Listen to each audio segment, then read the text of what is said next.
My mother-in-law has her fists so deep in my husband that she's convinced him our son isn't his and to get tested. Fine, then I'll give them what they want with a fistful of divorce papers. This whole situation is embarrassing, and I'm just done with it. I've been with my husband for 5 years now, married for 3. Long story short, his mom has always been overwhelming and bold with her input on everything, to put it nicely.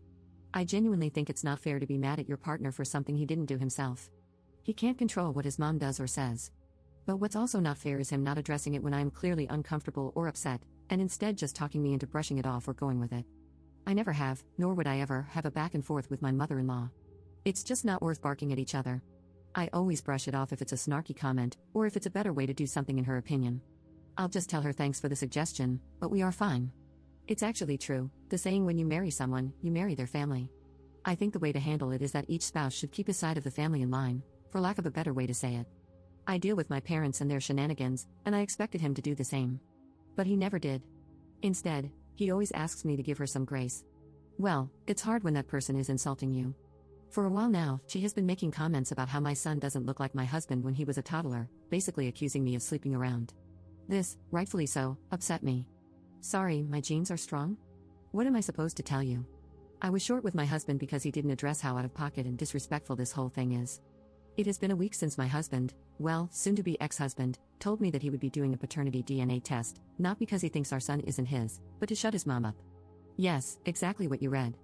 I don't know which is worse, him accusing me of cheating or this, but all I know is that this is audacious.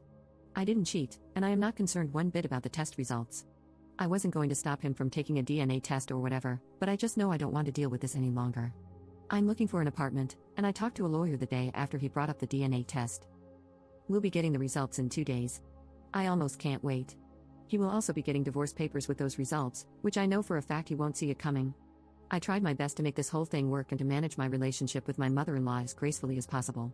But thinking about it, it's not just my mother-in-law that's the problem, how he is handling things is also a problem. And as a side note, I have never been more glad that I didn't leave my job when I got married. He makes more than enough to take care of the financial side of things. I thought I would get bored, but I only have to be on site 2 days per week. Also, I really love my job and the company, so I didn't leave. I know that divorce can be hard on kids, but I also experienced the other side. Living with 2 parents who hated each other and fought almost all the time is as hard, maybe even harder. They thought that staying together would be good for me and my siblings, but newsflash, it wasn't. It was traumatizing, to say the least. I don't want my son to live like that because, I'll tell you one thing, I just can't stand my husband anymore. I don't know if this is a weird way of saying it, but I just don't respect him anymore, if that makes sense. I just see an unreliable man, and I know for a fact that our fights won't be the same as before. I would have said what a waste of 5 years, but I have a sweet and smart gremlin now, and having a child really pushes you to be better and to do better, so I can't complain. Update 1. Here to update you, as a lot of people were interested. But real quick, I have a comment about my last post. Please, if you are going through something serious, think twice before posting it. Obviously, I was expecting people to tell me I'm overreacting, but seeing people leave comments like, "You're a disgusting piece of crap, and I hope he takes your child from you in the divorce so you realize what kind of monster you are," was unnerving.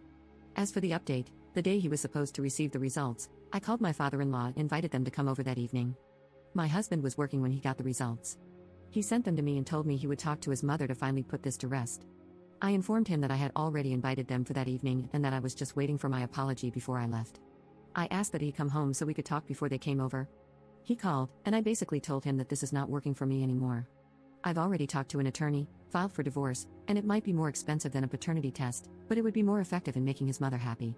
And no, I don't care that he was working when I told him. I don't think you would have either. He left work and came home. Long story short, we had a spectacular fight. He said that I am not thinking about our son and that I am overreacting because it's not like he went behind my back. And if he knew that I was this upset, he wouldn't have done it. But he knew how I felt about it. We had a heated argument when he brought it up. He just didn't care. When I gave him the divorce papers, he said he wasn't signing anything and that he'd ask his mother to apologize when his parents arrived to get it over with. Listen, I don't need him to sign it to get a divorce. It would only make things complicated, that's it. His mother said, "I have nothing to apologize for. I'm not going to apologize for having suspicions. I didn't accuse you of anything, and you can leave if you want to." So that's that. I did leave that night because I wasn't going to get an apology, and he didn't seem to understand that him reinforcing that it's okay for her to do what she did is exactly why I want a divorce in the first place. He eventually told his parents he'd be coming over from time to time to check up on them, as he is their only child, and not to bother coming over anymore until she apologizes. She wasn't amused. She told me I am taking her son away and some whore would take my son too. She is not someone that you can talk to, I'll tell you that much. It's like talking to a wall. All she knows is insulting or being passive-aggressive on a good day. But anyway, we are not getting a divorce, at least not yet. We talked the day after. He said I can always file for a divorce, but we should at least try couples counseling because he doesn't want to co-parent. Edit. He doesn't want to lose his son, plain and simple. Although it's not like if we were to get divorced he wouldn't be able to see his son, but whatever. He did say, when we talked the second time, that he can see how he was wrong, especially knowing his mother. He also mentioned that he'll just shut her down if she meddles this time. But what can I do with just words? I hope he can learn a thing or two about how to deal with his mother in counseling because she is truly overwhelming. If counseling helps him understand that a couple means two people, not three, and that our marriage is a bit crowded right now, that's enough for me.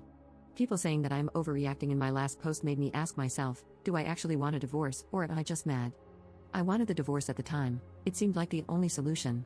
But if counseling helps us, I can try to work things out. I hope this is a good decision. If not, I am not stuck. I'll take my son and leave. I have a friend who got divorced in 20 days, an uncontested divorce. When you are on the same page regarding how things would be divided, including custody, it's a matter of how long the court takes to review and finalize the divorce, and you'll be done. That was my plan. Nonetheless, I'm the one working from home, and my son is still so young. It's totally up to him. If he wants to see his son every day when he gets off work, or if he wants to see his son just a couple of times per week. Because I am not tolerating this anymore. Also, someone asked, I'm curious why they asked for the test and why you're so against it? I don't want to assume there were some troubles in the past, but I feel like there's a lot of let up and information left out here. At this point, I've shared so much that these aren't too many details, I guess. I am not religious, and I also dated women at a certain time. She doesn't like that and thinks that me not being religious or not being straight means I have no values or something. She hates that her son married a non-religious person. He is a believer, but he's a non-practicing believer. Either way, his religion or my lack of belief doesn't cause us any problems in our day-to-day life. I hope this clarifies things for you. Oh, and one last thing. People in my last post were debating if paternity tests should be mandatory or not. I thought that from what I wrote, it was clear I didn't cheat and I have nothing against the paternity test itself. It should be obvious to everyone that it's not fair for the child nor the man to be tricked into living a lie. If he was the one who had suspicions, that's a big deal.